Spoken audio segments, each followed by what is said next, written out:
Hey everybody, bwcummins here with another drawing for you.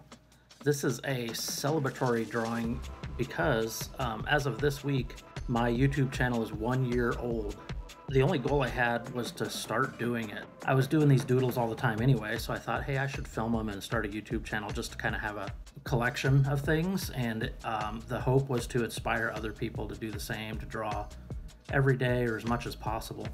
That's the only goal I had. I will probably never be a channel that grows huge and makes money, but that's not why I do this. I do this for enjoyment and because I need that creative outlet.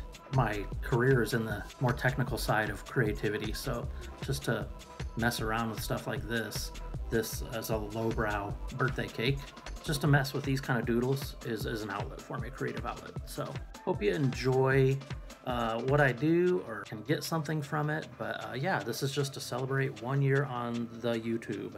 And you know, I've got 200 subscribers, which I didn't think I would get, so that's nice. Appreciate all of you there. Look forward to more. And I've got well over 200 drawings and some other creative posts, builds, restorations and whatnot. So please go back and take a look at my library of stuff. And if you haven't yet, please like and subscribe and share this with people and help me grow if that's meant to be. Hope you all have a great day. Bye now.